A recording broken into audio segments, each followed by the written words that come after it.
오늘부터 데살로니가 전서를 말씀드리려고 합니다. 본문을 보면 데살로니가 전서는 바울과 실루아노 그리고 디모데가 데살로니가에 있는 교인들에게 보내는 거다, 이런 것을 알 수가 있어요. 바울은 우리가 잘 알고 있고 많은 성경을 기록한 사람으로 알고 있습니다. 디모데도 바울의 제자다, 그런 것을 우리가 알 수 있는데, 실루아노가 누굴까?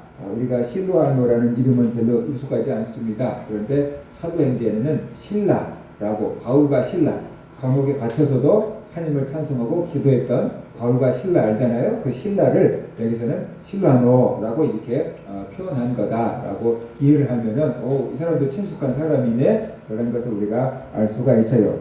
바울과 실루아노가, 디모데가 이 데살로니가 교회 성도들에게 보낸 편지, 그것이 데살로니가 전서입니다. 왜 이들이 데살로니가 교회 성도들에게 편지를 보냈는가? 바울이 실루아노와 실라, 그러니까 실루아노와 디모데를 데리고 데살로니가 지역에 가서 복음을 전해서 세운 교회였기 때문에 바로 이들의 세 사람의 이름으로 편지한다라고 지금 서문을 기록을 하고 있습니다. 데살로니가 교회가 세워진 것은 사도행전 17장을 보면은 기록을 해주고 있어요. 바울이 2차 전도 여행을 할 때 이 빌립보를 떠나가지고 실라와 디모데를 데리고 데살로니가 지역으로 전도를 하러 갔어요. 그곳에 가서 유대인들이 모이는 회당에 가서 3주 동안 복음을 전한 것입니다. 그러니까 흩어져 있는 유대인들이 예루살렘에서 이제 제사를 드릴 수가 없으니까 회당이라고, 오늘날 교회와 가장 유사한 그런 건물을 얻어놓고 거기에서 이제 율법을 읽어주고 해석해주는 그런 예배가 드려지게 된 거죠. 제사, 송아지나 양을 드리는 제사가 아닌, 이제 하나님의 말씀을 읽고 하나님의 말씀을 풀어서 설명해주는 그런 예배가 이제 드려지는 곳이 회당인데, 이 주로 유대인들과 유대교로 들어온 이방인들 몇 사람들이 모여서 예배하는 곳이었겠죠. 그곳에 바울이 들어가서 회당에서 이 성경의 말씀을 전했던 것입니다. 그가 바울이 회당에 모인 사람들에게 구약에 있는 성경 말씀을 풀어주면서 예수님이 바로 그리스도라고 증거를 했던 거죠. 그러니까 회당에 있는 사람들은 대다수가 유대인들이었을 것이고, 그 다음에 구약 성경을 알고 있는 사람들이었기 때문에 구약 성경이 옳으라고 하는 예수님에 대한 예언과 그 예수님이 성취한 것을 이렇게 설명하면서 예수님이 바로 우리가 그토록 기다려온 그리스도다라는 것을 증거했을 거다라고 생각이 됩니다. 이 복음을 듣고 유대인들, 일부의 유대인들 회개합니다. 그리고 경건한 헬라인들 중에서 유대교로 들어왔던 그 경건한 사람들, 그 사람들, 그리고 적지 않은 귀부인들, 그러니까 남편이 좀 높은 자리에 있는 그 부인들이 회당에 왔었다는 것이죠. 적지 않은 귀부인들이 복음을 받아들입니다. 복음을 받아들였다는 소리가, 구약에서부터 예언되어 있는 분, 그 그리스도가 바로 예수님이구나 라는 것을 그들도 이제 뭔가 깨닫게 되었고, 그것을 이제 믿기 시작했다라는 뜻을 우리가 볼 수가 있습니다. 그래서 믿는 무리가 생겼어요. 근데 바울이 3주 동안 가서 복음을 전했으니까 어떤 의미로는 굉장히 짧은 기간 동안 복음을 전했는데 믿는 무리들이 모여들기 시작했어요. 그러니까 데살로니가 지역에서 이게 사람들이 중심으로 교회가 세워졌는데, 그게 데살로니가 지역에 있는 교회다, 시작이다 라고 볼 수 있어요. 특별히 야손이라는 사람은 꽤 부자였던 것 같아요. 그러니까 넓은 집을 소유하고 있었고, 바울과 실라를 그 집에 영접해서 그 집에 머물 수 있게끔 했고, 그러니까 바울에게 그 소식, 예수가 그리스도라는 소식을 우리는 늘 들어서, 귀가 따갑도록 들어서 잘 알고 있지만, 당시 회당에서 바울의 소식을 들은 사람들은 생전 처음 듣는 소식이었어요. 구약 성경을 자기들이 알고 있고 외우고 있고 수없이 들었던 건데, 그 구약 성경이 예수를 가리킨다 라고 하는 것은 들어보지는 못했거든요. 근데 구약의 선지자가 이렇게 예언했는데 그분이 바로 예수님이야, 예수님이 이렇게 사셨어? 라고 이렇게 연결을 씌워주니까 그 사람들 입장에서는 너무 신기했을 거 아니에요. 그래서 바울에게 그 얘기를 좀 더 듣고 싶어서, 과외 공부를 받고 싶어서 바울을 찾아오니까 야손의 집에 바울이 머물고 있잖아요. 그러니까 야손의 집으로 자연스럽게 사람들이 모여들기 시작했고, 야손의 집이 바로 처음 교회가 되었다, 데살로니가 지역의 처음 교회가 되었다라는 것을 볼 수 있어요. 그러니까 빌립보 교회든 어디든 초대 교회들은 다 예수 믿는 사람들 중에서 제일로 은혜를 받은 사람이거나 넓은 집을 가지고 있는 사람들이 집을 빌려줘서 그 집에서 교회가 시작된 거고, 사람들이 많이 모여서 이제 그 교회, 그 집에 모일 수가 없게 정도 되면은 또 이제 건물을 지어서 이제 교회가 지어지게 되고, 그런 과정, 가정교회에서부터 시작된 거다라고 우리가 이해를 하면 될 것 같습니다. 그렇게 야손의 집에까지 사람들이 모여서 교회 공동체가 만들어졌어요. 그러니까 유대인들 중에서 그것을 시기하고 질투하는 사람도 있었어요. 우리가 유대교에서 보도 듣도 못한 소식을 전한단 말이죠. 예수님이 그리스도라고 전한단 말이죠. 그러니까 조금 이상한, 우리말로 하면 저거 이단 아니야? 근데 왜 사람들이 저렇게 많이 모여들어? 뭐 이렇게 된 거죠. 그래서 시기하고 질투하던 사람들이 이 모임을 없애버리려고 생각을 했던 거예요. 그래서 폭력배들을 동원해가지고 소동을 일으킵니다. 그래서 바울 일행을 박해, 정부의 힘을 빌어서 바울의 일행을 박해하기 시작합니다. 그러니까 바울이 그곳에 더 있을 수가 없어서 데살로니가를 떠나서 베레아 지역으로 옮겨가게 된 거죠.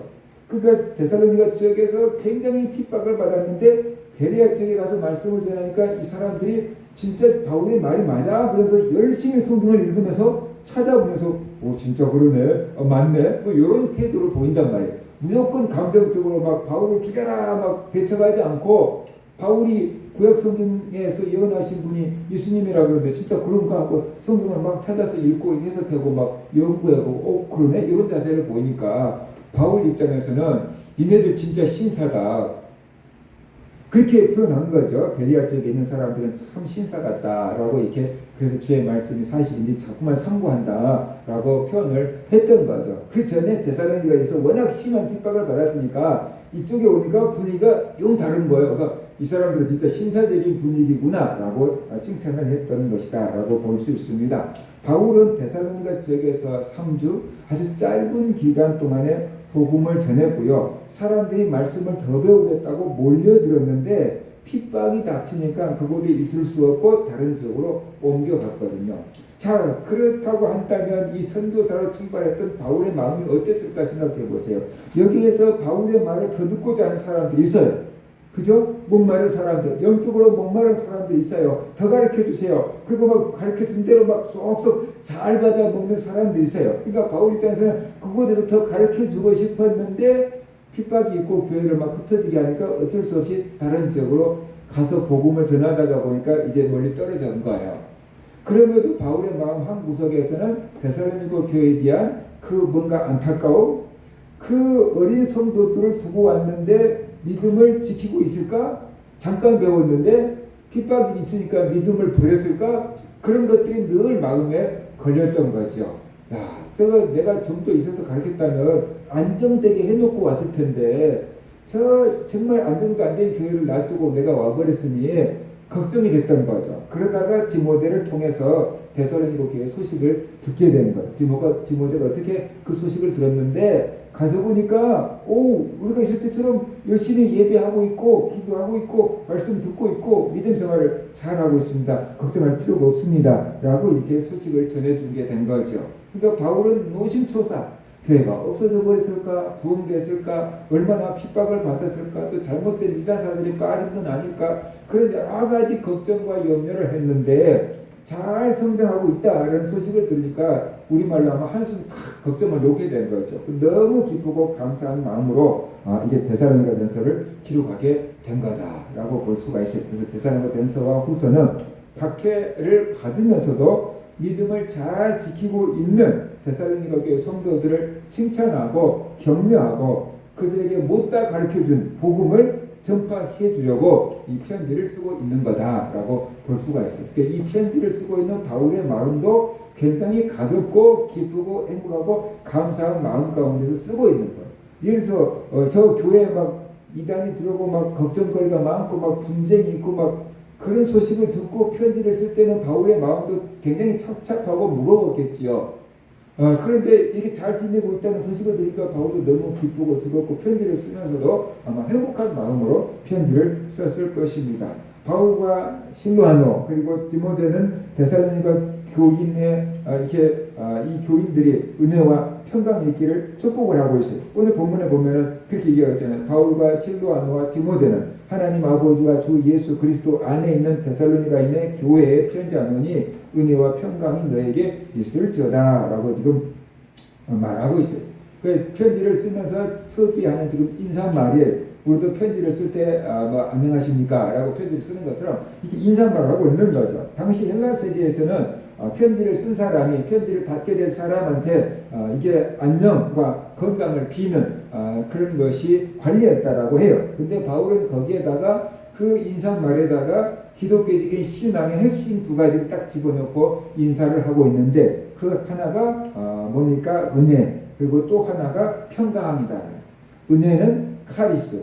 여기서 카리스마 그래가지고 은사 뭐 이런 것들이 이제 나온 단어인 거고 그 다음에 에리네 요것은 평강, 평안, 평화 뭐 이런 뜻으로 번역될 수 있는 용어인데 이런 용어를 들어가지고 지금 인사를 하고 있는 것입니다. 은혜는 주로 무엇이냐 그러면 하나님이 우리에게 값없이 베풀어주는 사랑, 하나님이 우리에게 값없이 베풀어주는 사랑, 그것을 은혜다라고 이렇게 말합니다. 그리고 평강은 하나님과 우리가 관계가 회복됨으로 말미암아서 내 마음에 내적인 평안이 임하는 것, 그것이 평안, 평강 뭐 이렇게 우리가 이해를 할 수가 있어요. 인류가 하나님께 죄를 지음으로 하나님과 원수가 되었고 그렇기 때문에 사람들의 마음 가운데는 불안감이 자리를 잡고 있는데 그 하나님과 화목해져서 그 불안감이 사라지고 우리 영혼에 평화가 임하는 것, 바로 그것이 평안이다 라고 우리가 이해를 해 볼 수가 있습니다. 그러니까 바울이 은혜와 평강의 복을 빈 것은 세상적으로 건강해라 행복해라 그런 복을 빈 게 아니고 영적인 복을 빌어주고 있는 인사말이다 라고 우리가 볼 수가 있습니다.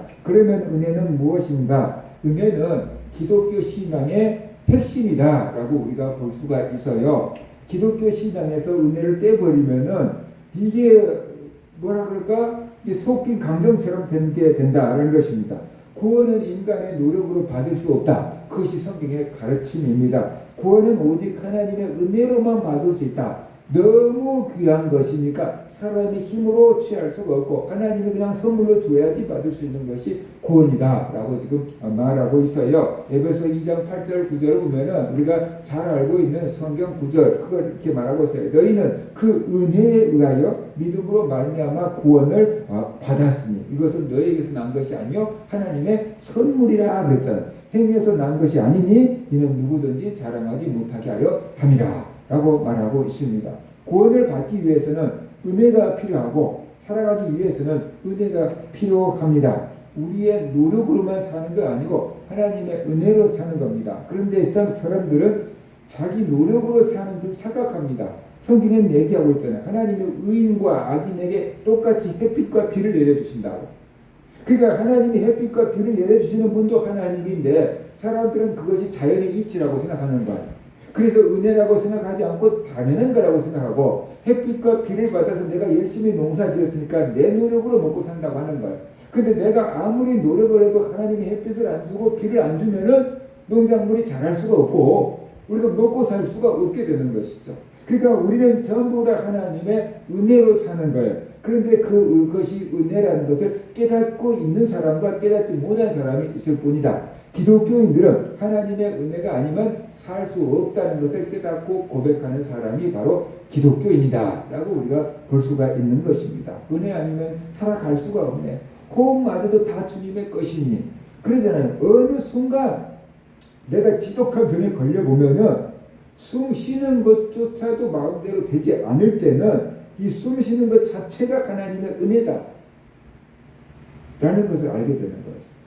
오늘 서기 무용을 되어가지고 오는데 저는 중학교 그 건너편에서 어떤 주차장 같은 데 할머니를 한 분 내려놓으셨고 그 다음에 또 아주머니가 한 분 있는데 할머니들이 밀고 다니다가 힘들면 의자처럼 앉아있는 뭐 그런 거 있잖아요. 그런 것이 앞에가 서 있는데 바닥에다가 이런 뭐랄까 이런 거 이거 뭐라 그래 카페트 같은 것들 요만한 것을 갖다가 깔아놓고 앞에다가 깔아놓고 다른 분이 기다리고 있으면 그 할머니가 네 발로 이렇게 기어가지고 이렇게 가는 거예요. 그러면 또 뒤에 있는 카펫들을 빼서 또 앞에다가 이렇게 깔아주면 또 앞으로 이렇게 기어가고, 그래서 운동한다고 아마 그렇게 가는 것 같아요. 그 앉아서 갈 수 있는 걸 놔두고 운동한다고 가는 것 같아요. 그 네 발로 이렇게 주차장을 기어가는데, 한 분이 옆에서 도와주시는 분이 기어가면 뒤에 있는 카펫들을 빼다가 앞에다 놔두면 이제 바로 바닥 손으로 짚지 않게 하려고 무릎으로 이렇게 기어서 가고 허리가 이렇게 굽어졌어요. 이 더운 날 저렇게 하고 계신다라고 생각하고 왔거든요. 근데 우리 같은 건강한 사람이 그런 분들 보면 참 힘드시겠다라고 생각하지만, 어떻게 보면 그것보다 더 못하고 산소호흡기 끼고 걷지도 못하고 기지도 못하고 병원에 누워 계신 분들도 많거든요. 그런 분에 비하면 또 이분도 또 더 나은 거죠. 그렇죠? 옛날에 어디 그런 글이 있었잖아요. 얻어먹을 수 있는 힘만 있어도 하나님의 은혜입니다. 그러니까 우리가 살아있다는 것 자체가 하나님의 은혜다라는 것을 알아야 돼요. 그 고백이 깊으면 깊을수록 많은 고난을 당해봤다는 뜻이고, 그 신앙의 깊이가 깊어졌다는 뜻이다. 그런 것을 우리가 알아야 돼요. 무슨 그것이 은혜에서 당연한 것이라고 생각하는 사람은 고생을 안 해봐서 당연한 거라고 생각하는 거고, 고생을 안 해봐서 그것이 하나님의 은혜라고 고백이 안 나오는 거예요. 당연한 것인 줄로 생각이 되는 거예요. 근데 당연한 것이 아니고 그것이 하나님의 은혜. 하나님이 돌봐주신 은혜다라는 걸 고백하는 것이 성도인 줄로 믿습니다. 그래서 우리는 늘 하나님의 은혜가 필요한 존재들이기 때문에 바울이 데살로니가 교회 성도들에게 은혜를 빈 거다. 하나님의 은혜가 너에게 있을지어다. 그런 식으로 축복한 거다라고 우리가 알아야 돼요.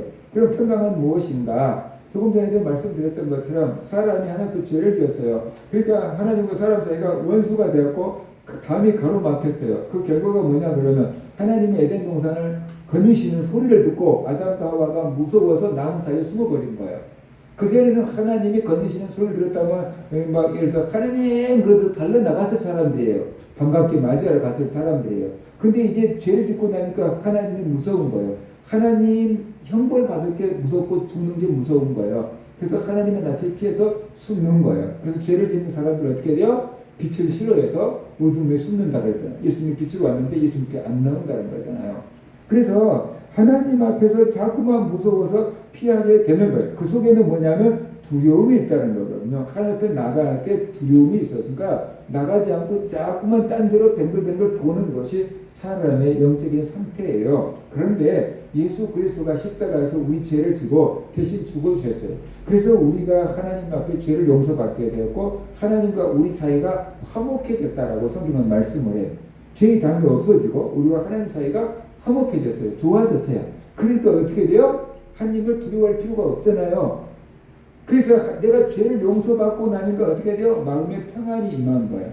내가 누군가에게 죄를 지었어요. 잘못을 했어요. 그래서 들키면 어떡하지 막 불안에 떨고 있어요. 그 사람만 보면 불안해요. 근데 다 알아. 용서해줄게. 앞으로 그러지 마. 이해해. 이렇게 했다고 하면 그 다음부터는 마음이 편안해지겠지요. 그래서 우리가 하나님과 관계가 화목해짐으로 말미암아서 우리가 영적인 알게 모르게 평안이 임하는 것입니다. 그래서 하나님의 은혜를 받으면 어떻게 돼요? 우리의 마음이 평안이 찾아오게 되는 거죠. 그것이 하나님의 은혜가 임한 상태다라고 볼 수 있어요. 그래서 그 내적인 평안, 그 평강을 지금 빌고 있는 거다. 말에 따라서 평강, 평안, 평화 뭐 이렇게 할 수 있는데 다 이런 것들이 하나님께로부터 근본적으로 내려온다는 것을 우리가 알아야 돼요. 그리고 평강은 성도들이 세상의 환난과 핍박 속에서 누릴 수 있는 내적인 은혜입니다. 예수께서 평안을 내게 끼치노니 나의 평안을 너에게 주노라. 내가 너에게 주는 것은 세상에 주는 것 같지 아니하니라 라고 말씀하시잖아요. 세상에서 우리가 근심하고 걱정하고 염려할 수밖에 없는 상황인데 하나님이 은혜를 주시면 어떻게 돼요? 그 사람의 마음이 평안해진다. 하나님이 세상 환경과 다른 그런 평안을 우리에게 주신다는 것을 우리가 알아야 돼요. 지금 데살로니가 교회 성도들은 복음 때문에 많은 박해를 받고 있거든요. 그러니까 그 사람들에게 필요한 것이 뭐겠습니까? 평안이 필요한 거죠. 비록 환경적으로는 박해를 받고 있는데 그 사람이 두려움에 사로잡혀 버리면 믿음을 지키기로 굉장히 어렵거든요. 베드로가 두려움에 사로잡혀서 여자종 앞에서 나 예수님 모른다고 부인했거든요. 두려움에 사로잡혀서 그런 거잖아요. 그죠? 그런데 마음에 평안이 있다 그러면은 내가 예수님 하는데 그거 어떡할래? 이럴 수도 있는 것이죠. 그래서 우리가 핍박 가운데서 믿음을 지키려고 하면 평안이 있어야 돼. 핍박 가운데서 두려움에 사로잡히면 믿음을 지킬 수가 없어요. 데살로니가 교회 성도들은 지금 핍박 가운데서 믿음을 지키고 있거든요. 그러니까 바울이 그들에게 평안을 빈 것입니다. 핍박 가운데서 흔들리지 않는 그 내적인 평안, 하나님과 관계가 회복됨으로 말미암아서는 그런 평안이 너희 마음과 생각을 주관하기를 원한다. 그래서 핍박 가운데서도 믿음을 지키기를 원한다. 그래서 평안을 빌고 있는 거다. 라는 것을 우리가 알 수가 있어요. 바울이 이 많은 신약 성경을 기록했잖아요. 근데 그 바울이 기록한 신약 성경 중에서 데살로니가 전서가 제일로 먼저 기록된 것이다 라고 학자들은 추측을 합니다. 정확한 것은 아니지만 추측을 하는 거예요. 데살로니가 전서가 제일로 먼저 기록한 편지다 라고 추측을 합니다. 그런데 가장 먼저 기록한 데살로니가 전서에서부터 바울은 인사말이 딱 정해졌어요. 남은 모든 편지에 쓸 인사말이 딱 정해졌어요. 그게 뭐냐 그러면 은혜와 평강의 복을 빌고 있다라는 것이, 은혜와 평강의 복을 빌고 있는 것이. 예전에 조영기 목사님이 설교할 때마다, 라디오 텔레비전 설교할 때마다 항상 오늘도 참으로 좋은 날입니다, 늘 그것을 앞에다 놓고 이렇게 썼거든요. 그것처럼 이 바울이 자기 편지를 쓸 때 늘 인사말로 은혜와 평강의 복을 빌고 있다는 것을 볼 수가 있어요. 오늘 본문에도 당연히 은혜와 평강이 있기를 빌었는데, 고린도전서 3절에 보면, 고린도전서 1장 3절에 보면 하나님 우리 아버지와 주 예수 그리스도로부터 은혜와 평강이 있기를 원하노라 그랬어요. 고린도후서 1장 2절에 보면 하나님 우리 아버지와 주 예수 그리스도로부터 은혜와 평강이 있기를 원하노라. 똑같은 인사가 계속되고 있죠. 어디를 가든. 갈라디아서 1장 3절을 봐도 우리 하나님 아버지와 주 예수 그리스도로부터 은혜와 평강이 있기를 원하노라. 에베소 1장 2절 하나님 우리 아버지와 주 예수 그리스도로부터 은혜와 평강이 있을지어다. 빌립보서 1장 2절 하나님 우리 아버지와 주 예수 그리스도로부터 은혜와 평강이 너에게 있을지어다. 골로새 1장 2절 골로새에 있는 성도들 곧 그리스도 안에서 신실한 형제들에게 편지하노니 우리 아버지 하나님으로부터 은혜와 평강이 너에게 있을지어다.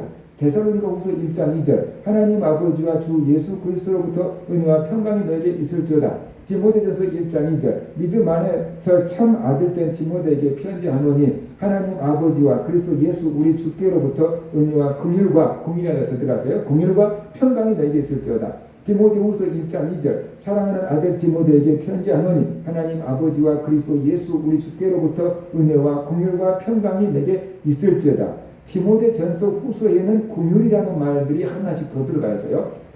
디도서 1장 4절 같은 믿음을 따라 나의 참 아들 된 디도에게 편지하노니 하나님 아버지와 그리스도 예수 우리 구주로부터 은혜와 평강이 내게 있을지어다. 그리고 마지막 빌레몬서 1장 3절 하나님 우리 아버지와 주 예수 그리스도로부터 은혜와 평강이 너에게 있을지어다. 그랬어요.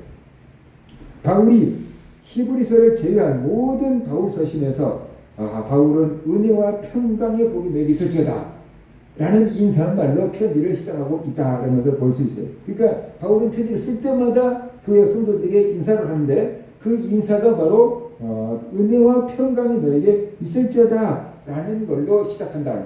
왜 그랬을까요? 당시 초대교회 성도들에게 가장 필요한 복이 은혜와 평강이라고 생각했기 때문일 겁니다. 왜냐하면 초대교회 성도들이 지금 핍박, 유대인들의 핍박, 로마의 핍박, 이단들의 여러 가지 아무튼 그런 속임수, 그 속에서 고통하고 있었기 때문에 은혜와 평강이 필요하다고 생각했을 것입니다. 그래서 은혜와 평강의 복으로 축복하고 있다 이러면서 우리가 알 수 있습니다. 초대교회 성도들만 은혜와 평강이 필요합니까? 오늘 우리가 살고 있는 우리들도 바로 은혜와 평강이 필요한 줄로 믿습니다. 그래서 바울이 그토록 성도들에게 계속해서 인사했던 그 인사가 우리들에게도 필요하다. 나에게도 필요하고 우리 성도들에게도 필요하다. 그래서 우리는 나에게도 은혜와 평강의 복을 빌어야 되고 교회 성도들과 이 땅의 교회들을 위해서도 우리가 은혜와 평강의 복을 빌 수 있는 그런 성도들이 되시기를 주의 이름으로 축원합니다. 그래서 우리는 늘 은혜와 평강의 복을 빌어야 돼요. 왜냐 그러면 이 이스라엘 제사장들에게 이스라엘 백성들을 향해서 복을 빌 수 있는 축복권을 주었잖아요. 근데 우리 신약의 예수 믿는 성도들은 왕같은 제사장이라 그랬잖아요. 그러니까 우리가 그리스도 예수의 이름으로 복을 빌 수 있는 자격을 얻었다라는 거죠. 그래서 예수의 이름으로 우리가 기도하라 그랬잖아요. 그러니까 기도하는 것이 이거 해주세요라고 하는 것도 기도지만 복을 빌어주는 것도 기도잖아요. 그러니까 우리는 예수님의 이름으로 복을 빌어줄 수 있는 자격을 가진 성도다. 그래서 나와 내 가족과 교회 성도들과 이 땅에 있는 교회들을 향해서 안녕과 평안을 위해서 은혜와 평강의 복을 빌 수 있는 그런 성도들이 되어야 된다. 아, 내가 뭐길래 은혜와 평강의 복을 빌어? 근데 우리가 왕같은 제사장이라니까요. 축복을 빌 수 있는 특권을 주었다니까요. 그러니까 우리가 은혜와 평강의 복을 빌어야 돼요. 근데 주었는데 안 쓰면 어떻게 돼요? 소용없죠. 지금 전 국민들에게 소비 쿠폰을 주었죠. 근데 내 돈 아니야. 안 써. 그리고 안 쓰면은 11월달 지나가면 싹 없어져 버리죠. 주었으면 어떻게 돼요? 써야 돼. 예수님의 이름으로 축복하라고, 예수님의 이름으로 기도하라고 우리에게 특권을 줬어요. 그러니까 우리가 그것을 써먹어야 돼요. 근데 한 번도 안 써먹고 천국 가면은 나중에 너희들에게 축복권을 줬는데 네가 복을 빌었으면 사람들이 이렇게 복을 받았을 것이고 너도 이렇게 복을 받았을 텐데 왜 안 써먹었니? 몰랐어요. 그럼 큰일 나잖아요. 그러니까 우리가 예수의 이름으로 복을 빌어줄 수 있어야만 된다. 그 자격이 내게 있다. 라는 것을 알고 우리가 빌어야 됩니다. 그 다음에 중요한 게 있잖아요. 그래, 은혜와 평강이 중요한데 그러면 이 은혜와 평강의 복은 어디서 나오냐라는 거죠. 은혜와 평강의 복의 근원은 어디냐라는 거죠. 그걸 바울이 분명하게 얘기하고 있어요. 바울이 매 편지마다 그렇게 쓰고 있는데 항상 하나님 우리 아버지와 주 예수 그리스도로부터라고 문구를 쓰고 있어요. 그러니까 하나님 우리 아버지와 주 예수 그리스도로부터 은혜와 평강이 너에게 있을지어다라고 말하고 있거든요. 그러니까는 은혜와 평강이 어디서부터 오냐 그러면은 하나님과 예수님으로부터 은혜와 평강이 온다는 거죠. 하나님과 예수님의 은혜와 평강의 근원이라는 거예요. 그런데 세상 사람들은 이런 은혜와 평강의 근원이 하나님이란 걸 모르고 예수님이란 걸 모르니까 다른 데서 구하는 거예요. 돈이 많으면 평안할 줄 알고 돈을 모으고 그 술을 먹으면은 평안해질 줄 알고 술을 먹고 자꾸만 돈이나 약물이나 쾌락을 즐기면은 은혜와 평강이 임한 줄 알고 거기서 찾고 있다는 거죠. 근데 세상에서 은혜와 평강을 주는 건 아니다. 사람이 은혜와 평강을 주는 게 아니고 돈도 은혜와 평강을 줄 수 있는 게 아니고 환경도 은혜와 평강을 줄 수 있는 게 아니다. 오직 은혜와 평강은 하나님과 예수 그리스도로부터 온다. 하나님과 예수 그리스도가 은혜와 평강의 근원이다라는 거예요. 그러면 왜 하나님이 우리에게 은혜와 평강의 복을 주느냐? 왜 우리가 하나님으로부터 은혜와 평강의 복을 받을 수 있느냐? 왜 우리가 예수님의 이름으로 은혜와 평강과 복을 빌 수 있느냐? 그걸 얘기하고 있잖아요. 그게 뭡니까? 하나님 우리 아버지와 그러잖아요. 하나님 우리 아버지니까. 하나님이 내 아버지니까 아버지 하나님이 나에게 은혜와 평강의 복을 주신다는 거예요. 하나님이 내 아버지니까 내가 아들의 자격으로 다른 사람에게 은혜와 평강의 복을 빌어줄 수 있다는 거예요. 그 다음에 주 예수 그리스도가 은혜와 평강의 복의 근원인데 그분이 나의 주인이다. 그분이 나의 주인이에요. 그러니까 내가 그분의 종의 자세로서 그분의 종의 권력 권세로서 은혜와 평강의 복을 빌 수 있다. 그 얘기를 하고 있는 거잖아요. 그러니까 오늘날 많은 사람들은 평안을 찾고 있습니다. 밤잠 설치도록 고민하는 사람들, 불면증에 고민하는 사람들 평안을 찾고 있습니다.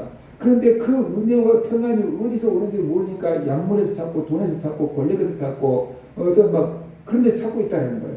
그런데 그 은혜와 평강의 복이 하나님과 예수 그리스도로부터 온다. 그러니까 그런 은혜와 평강의 복을 진짜 참된 은혜와 평강의 복을 받으려고 그러면 하나님을 만나고 예수님을 만나야 된다는 뜻이에요. 그런데 우리는 이미 하나님을 만났고 예수님을 만났으니까 우리가 예수님의 이름과 하나님의 이름으로 은혜와 평강의 복을 누려야 되고 그 복을 다른 사람에게 빌어줄 수 있다는 거예요. 왜 우리가 그걸 받아 누릴 수 있고 그걸 축복해 줄 수 있냐라고 하면 하나님 우리 아버지니까. 하나님 우리 아버지니까. 아버지 빼고 다른 사람들에게 은혜와 평강의 복을 축복해 줄 수 있다는 거죠. 예수님이 나의 주인이고 예수님의 증인이 되라고 했고 그렇기 때문에 예수님을 전하려고 하면 어떻게 돼요? 우리가 은혜와 평강의 복을 빌어줘야 된다는 거예요. 그래서 바울과 실로아와 디모데가 데살로니가 교회 성도들에게 은혜와 평강의 복이 있을지어다라고 축복했던 것처럼 우리들도 은혜와 평강의 복을 빌어줘야 된다. 나를 향해서 은혜와 평강의 복을 빌고 우리 교회와 성도들 향해서 은혜와 평강의 복을 빌고 이 땅의 교회를 향해서 성도들을 향해서 은혜와 평강의 복을 빌면서 하나님 우리에게 준 그 은혜와 평강의 복을 누리며 그걸 다른 사람에게 또 흘려보내는 축복의 통로가 되기를 주의 이름으로 축원합니다. 그런 말씀 붙잡고 우리 같이